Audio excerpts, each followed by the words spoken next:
Trigonometry के जो basic concept होते हैं उसका ये हमारा लास्ट वीडियो है।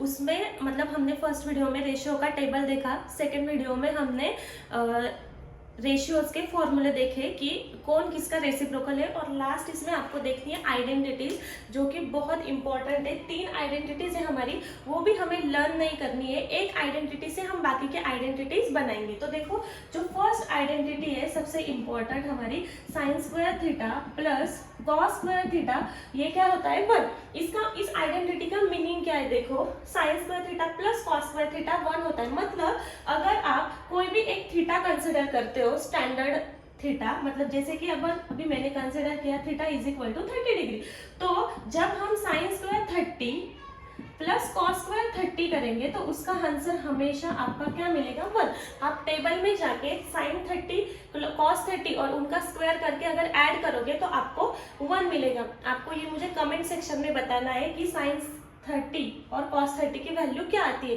और आपको चेक भी करना है कि इसका आंसर 1 आता है या नहीं। अभी देखो, ये फॉर्मूला आपको याद रखना है, sign square theta plus cos square theta 1 होता है। इसी आइडेंटिटी से हम बाकी की जो 2 इंपॉर्टेंट आइडेंटिटीज है वो बनाएंगे। वो कैसे, मैं आपको बताती हूँ। देखो, sign square theta plus cos square theta क्या है आपका 1।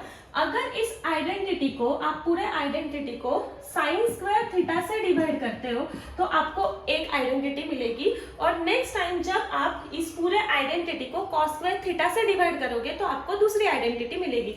तो देखो, अभी मुझे इस आइडेंटिटी को पहले साइन स्क्वायर थीटा से डिवाइड करना है, तो कैसे करेंगे हम, इस पूरे इक्वेशन को, ये एक इक्वेशन है तो इसको हम साइन स्क्वायर थीटा से डिवाइड कर रहे हैं। तो डिवाइड करते टाइम अभी ये ऊपर आपकी 2 टर्म्स है और यहाँ पे इक्वल में भी एक टर्म है, तो लेफ्ट जो भी हम ऑपरेशन करेंगे इक्वेशन के साथ, तो वो लेफ्ट हैंड साइड में भी करना पड़ता है और राइट हैंड साइड में भी करना पड़ता है। तो देखो यहाँ पर मतलब हम क्या करेंगे, sign square theta plus cos square theta, मतलब लेफ्ट हैंड साइड को भी हम साइन स्क्वायर थीटा से डिवाइड करेंगे और राइट हैंड साइड को भी हम साइन स्क्वायर थीटा से डिवाइड करेंगे। ठीक है, तो यहाँ पे देखो, अभी अगर हम इसको सेपरेट करते, मतलब यहाँ पे हमें डिनोमिनेटर सेपरेट करना पड़ेगा, तो यहाँ पे क्या होगा, therefore sign square theta divided bye sine square theta plus cos square theta को भी हम sine square theta, denominator separate कर रहे हैं हम, और यहाँ पे बचा आपका 1 साइन स्क्वायर। अभी देखो 1 साइन थीटा, अभी हमने रेसिप्रोकल के फॉर्मूले देखे थे,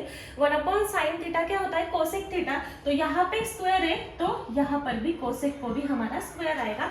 अभी साइन स्क्वायर थीटा कट हो जाएगा तो यहाँ पे बचा आपका 1 प्लस यहाँ पे क्या है आपका cos square by sine square. हमने फॉर्मूला देखा था cos theta upon sine theta, ये किसका फॉर्मूला है, cot थीटा का, तो cos square by sine square किसका फॉर्मूला आएगा, cot स्क्वायर थीटा का, which is equal to cosec square theta. ये आपको मिल गई सेकेंड आइडेंटिटी।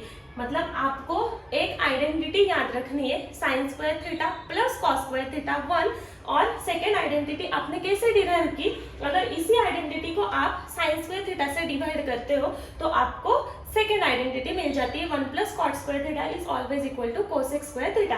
और अभी आपको थर्ड आइडेंटिटी डिराइव करनी है, जो कैसे आएगी, अगर आप इस फर्स्ट आइडेंटिटी को यहाँ पे किससे डिवाइड करोगे, कॉस स्क्वायर थीटा से, अगर आप उसको डिवाइड करोगे तो आपको थर्ड आइडेंटिटी मिल जाएगी। ये आइडेंटिटी हमारी first identity sign square theta plus cos square theta है हमारा 1, इसको अभी हम कॉस स्क्वायर थीटा से डिवाइड करेंगे। तो देखो क्या होगा, अगेन ये एक इक्वेशन है तो लेफ्ट हैंड साइड को भी कॉस स्क्वायर थीटा डिवाइड होगा और राइट हैंड साइड को भी कॉस स्क्वायर थीटा डिवाइड होगा। तो यहाँ पे क्या हो जाएगा, sine square theta plus cos square theta divided by cos square theta is equal to 1 divided by cos square theta. अभी देखो क्या होगा, अगेन डिनोमिनेटर सेपरेट करेंगे हम, तो क्या हो जाएगा, sine square theta divided by cos square theta plus cos square theta divided by cos square theta is equal to 1 upon cos square, 1 upon cos theta, मतलब cos theta is the reciprocal of sec theta, तो यहाँ पे square है इसलिए यहाँ पर भी square आएगा। Next sine square by cos square, sine theta upon cos theta is tan theta, so sine square theta by cos square theta is tan square theta, plus ये कॉस स्क्वायर थीटा कट हो जाएगा तो 1 बचेगा, is equal to sec square theta. ये मिल गई आपको third identity. ठीक है, तो हमने क्या किया, सिर्फ फर्स्ट आइडेंटिटी हमने याद रखी, जो कौन सी आइडेंटिटी है, sign square theta plus cos square theta क्या है आपका 1। तो उससे हम बाकी की दो आइडेंटिटीज डिराइव करेंगे। कैसे, अगर फर्स्ट आइडेंटिटी को हम कॉस स्क्वायर थीटा से डिवाइड करते हैं तो आपको ये वाली आइडेंटिटी मिलती है 1 प्लस tan square theta is equal to sec square theta. और अगर हम सेम आइडेंटिटी को साइन स्क्वायर थीटा से डिवाइड करते हैं तो आपको थर्ड आइडेंटिटी जो कि 1 plus cot square theta is equal to cosec square theta. मतलब आपको ये तीनों आइडेंटिटीज लर्न नहीं करनी है। फर्स्ट आइडेंटिटी सिंपल है, साइन और कॉस का अगर हम स्क्वायर करके ऐड करते हैं तो हमें 1 मिलता है, ये आपको याद रखना है और इससे ही आपको बाकी की दो आइडेंटिटीज बनानी है। ठीक है, थैंक यू।